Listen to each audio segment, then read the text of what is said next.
Hey guys, this video is mainly going to be about, sorry if I'm looking down, I'm just looking at my notes. This video is going to be mainly just about, like, what's wrong, or not what's wrong, but kind of what happened and what's wrong with Avery and when she's going to come home. I get asked these two questions so many times, that I thought I should just make a video because it's just going to be easier to be like them asking me and send them the link to this video so they could just watch it and I don't have to type everything out. So before Avery was born, she had problems in utero. So she had lots and lots of different things going on, and everyone thought different things, and different things were thrown at us and telling us that she had Down syndrome, that she had this CMV virus, and I don't know if many of you watched my videos before I had her, so you might not know all this, but during my pregnancy, lots of things went wrong, so yeah, it's always been, everything was difficult from the very beginning, and so they told me that when we were at ultrasounds, because she wasn't measuring what she should have been measuring. She was always measuring smaller. And then, so we were kind of just like, okay, well, what's wrong with her? And then we did new tests that they had, and they said, oh, no, she doesn't have Down syndrome. And so we're just going to keep you doing these non-stress tests and ultrasounds every week.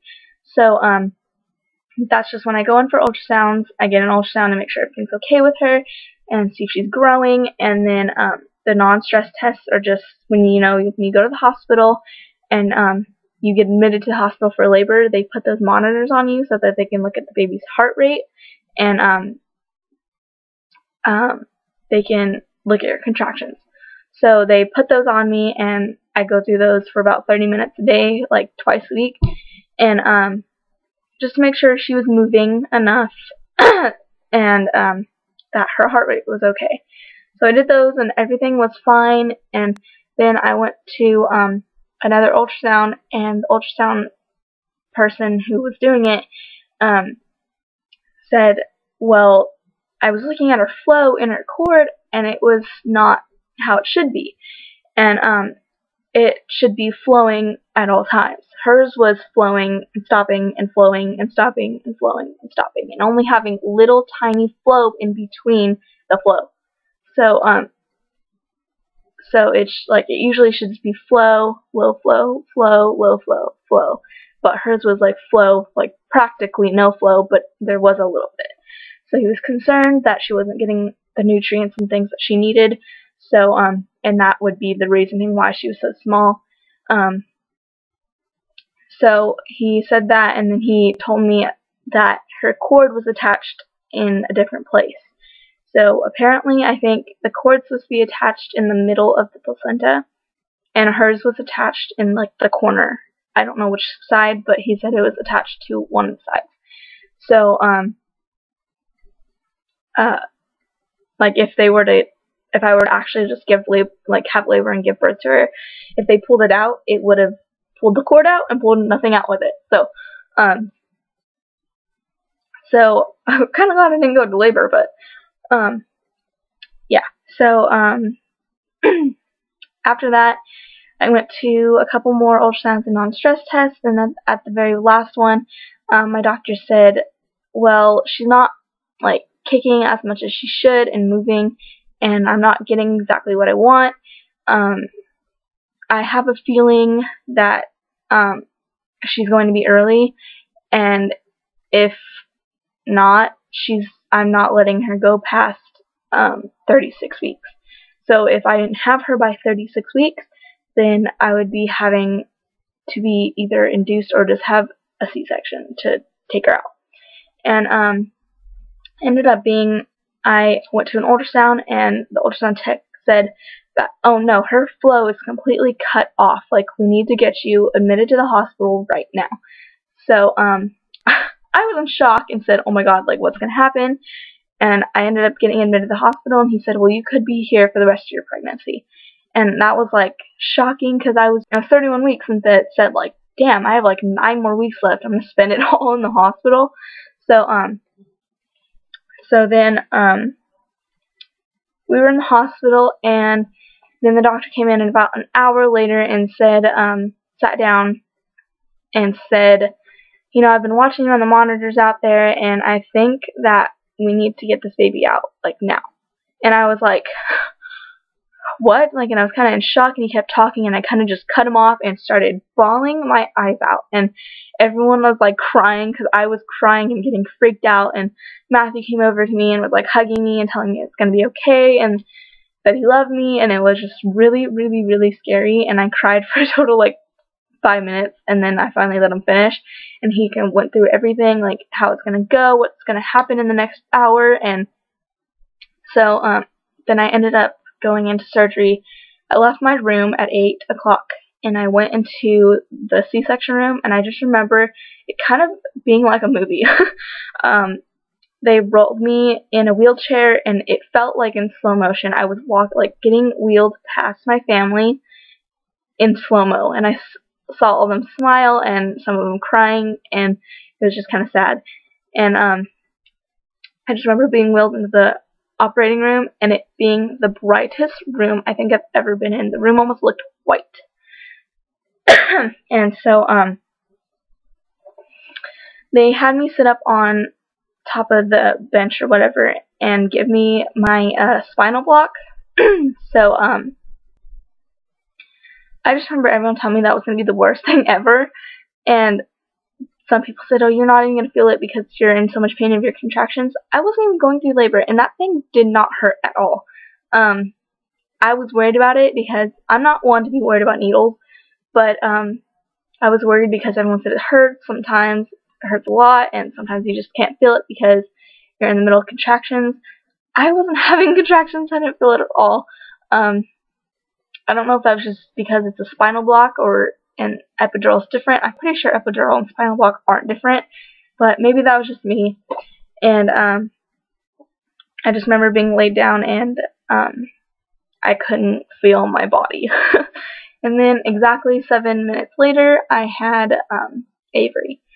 So I just remember looking over and crying and looking over right past Matthew, and I could see her tiny, tiny little feet.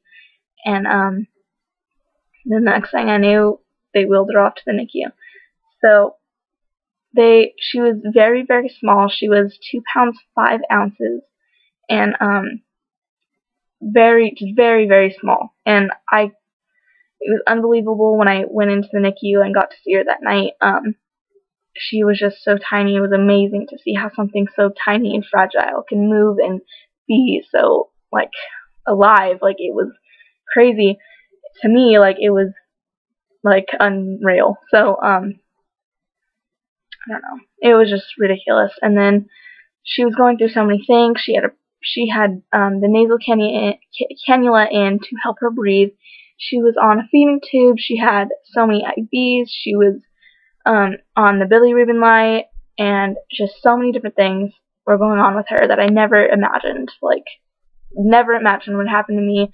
And, like, I don't know, I was pretty much preparing myself for it the whole time I was pregnant, but when it came, it was just so surreal that I just could not, like, catch it. Like, I was so in shock. Like, I think it was about when I was 20 weeks pregnant, I started watching videos of babies being born each week I was going to be pregnant. So, I know what to expect, and I know, like, what to see.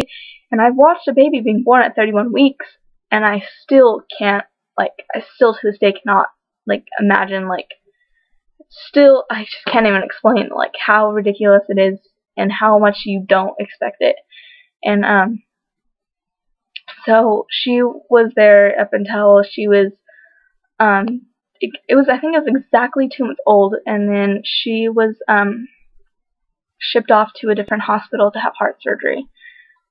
She had heart surgery, and everything went completely and amazingly perfect, and then she was put in the PICU, which is a pediatric ICU. It's different than the NICU, but just for pediatric patients. And So she was in there, and they said that she would get better in a couple of weeks, and she'd be able to go to the NICU and then go home. But she got an infection, which was a blood infection, and this infection does kill people. And she was a preemie. Like, it scared me because it killed adults. And, I mean, she was so much weaker and smaller than an adult. I just didn't, I don't even want to, but you can imagine probably how you would feel, and I felt 10 times worse. So that happened, and she ended up pulling through it and being like a miracle and pulling through it. And then they were like, oh, awesome, we can feed her now. She's off the nasal cannula. She's breathing on her own. And everything started looking better. And then once they started feeding her my breast milk, when the surgery happened, they hit a thoracic duct on the left side of her chest where they did the incision and did the operation. So once they hit that, it was weeping. So once they fed her milk, the fat in the milk that runs through your thoracic ducts started leaking out. So they had to put chest tubes in her so that all of it can leak out and not go into her body. So when they said that could take up to a couple of months to finish draining, and if it goes longer than that, then they're gonna have to do another procedure to there's different procedures, but they're gonna have to do procedures to stop it from leaking. And so they ended up in a week and a half just stopped. It stopped. So if she wasn't already a miracle enough, that also was a miracle. And so it stopped, and she ended up going to another room in the PICU, and she was in her own room, and she was by herself. She was breathing on her own. She had hardly anything attached to her besides her feeding tube and like one IV and the monitors to make sure she was alright at all times. It was like amazing to see her hooked up to nothing when she was hooked up to at least 20 different things, or a couple weeks before that. So yeah, and then I came back down to my house, which is 4 hours away from the hospital that she was at. I came back down to my house because I was starting to get sick, and I didn't want to be around her because of everything she just went through, and I didn't want to get her sick. So I came back down here, and a couple days later I got a call saying, hey, we're shipping Avery back down to your town, so she'll be there in about 3 hours. I was like, are you what? And she ended up being down here in the next 3 hours, and I got to see her, and she looked so happy and like just to be back home and to be off everything. So it was so amazing. And then after that, they were just gonna give her time to adjust to being back home, and then they started feeding her again, and all the harsh medications came off, so her liver started to look better, and just everything was so amazing and started to look so much better. And now she's amazing. Like, she's doing so much better than if you were to follow my journey from before and see how many obstacles and hurdles and tough situations she went through. So yeah, she is now just working on trying to feed and being a 4-month-old and making her liver better. So that's pretty much where we stand right now, and that's what's wrong and what's happened with her. And I really don't know when she's going to come home. Like I said in my last video, I'm asking that question to myself most of the time, and they just said when those tests come back and everything's normal and her liver starts to function and work better and keep working better, and she ends up being able to feed from a bottle, and she's able to survive off feeding herself, like without a tube, then she can come home. And that's pretty much all I can really tell you about that. But if I hear anything else, I'll definitely update you guys, but that's pretty much all I have right now. I'm sorry this video is so long, but it's been four crazy long months, and it at least deserves 15 minutes of a video. So, yeah. That's pretty much all I can update you guys on, and I will make another video. And yeah, so I'll see you guys in the next video. Bye.